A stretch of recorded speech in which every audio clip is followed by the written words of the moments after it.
आज का पहला पाठ थिस्सलुनीकियों के नाम संत पौलुस का पहला पत्र, अध्याय 4, पद संख्या 9 से 11। आप लोग ईश्वर से ही एक दूसरे को प्यार करना सीख चुके हैं।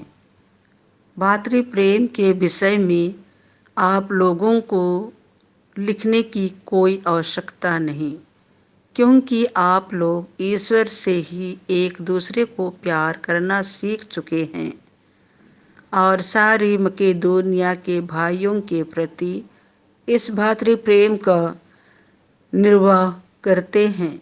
भाइयों, मेरा अनुरोध है कि आप इस विषय में और भी उन्नति करें।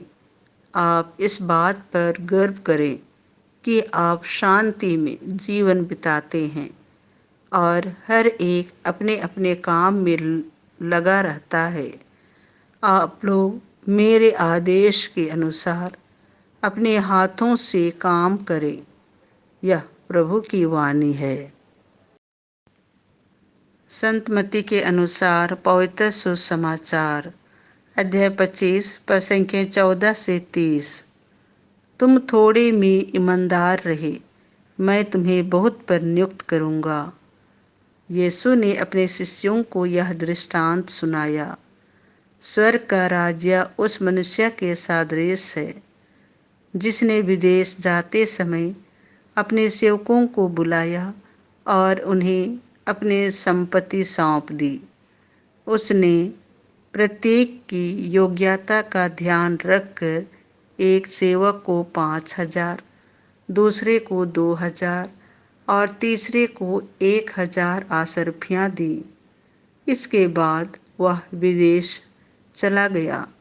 जिसे 5,000 आसरफियाँ मिली थी, वह तुरंत उनके साथ लेन देन करने लगा और उसने और 5,000 आसरफियाँ कमा ली। इसी तरह जिसे 2,000 आसरफियाँ मिली थी, उसने और 2,000 कमा ली। लेकिन जिसे 1,000 आसरफियाँ मिली थी, वह गया और भूमि खोदकर उसने अपने स्वामी का धन छिपा दिया। बहुत समय बाद उन सेवकों का स्वामी लौटा और उनसे लेखा लेने लगा। जिसे 5,000 आसरफियाँ मिली थी, उसने और 5,000 लाकर कहा, स्वामी, आपने मुझे 5,000 आसरफियाँ सौंपी थी। देखिए, मैंने और 5,000 कमाई। उसके स्वामी ने उससे कहा, शाबाश, भले और ईमानदार सेवक, तुम थोड़े में ईमानदार रहे, मैं तुम्हें बहुत पर नियुक्त करूँगा। अपने स्वामी के आनंद के सहभागी बनो। इसके बाद वह आया जिसे 2,000 आसरफियाँ मिली थी। उसने कहा, स्वामी, आपने मुझे 2,000 आसरफियाँ सौंपी थी। देखिए, मैंने और 2,000 कमाई। उसके स्वामी ने उससे कहा, शाबाश, भले और ईमानदार सेवक, तुम थोड़े में ईमानदार रहे, मैं तुम्हें बहुत पर नियुक्त करूँगा। अपने स्वामी के आनंद के सहभागी बनो। अंत में वह आया जिसे 1,000 आसरफियाँ मिली थी। उसने कहा, स्वामी, मुझे मालूम था कि आप कठोर हैं। आपने जहाँ नहीं बोया वहाँ लूनते हैं और आपने जहाँ नहीं बिखेरा वहाँ बटोरते हैं। इसीलिए मैं डर गया और मैंने जाकर आपका धन भूमि में छिपा दिया।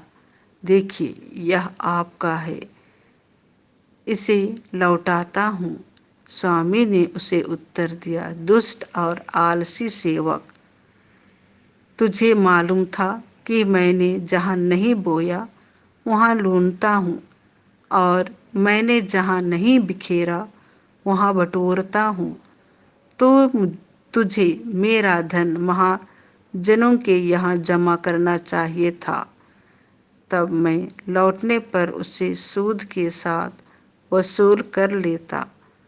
इसलिए ये 1000 आसरफियाँ इससे ले लो और जिसके पास 10,000 हैं उसी को दे दो, क्योंकि जिसके पास कुछ है उसी को और दिया जाएगा और उसके पास बहुत हो जाएगा, लेकिन जिसके पास कुछ नहीं है उससे वह ले लिया जाएगा जो उसके पास है। और इस निकम्मे सेवक को बाहर अंधकार में फेंक दो, वहाँ वे लोग रोएंगे और दांत पीसते रहेंगे। यह प्रभु का सुसमाचार है।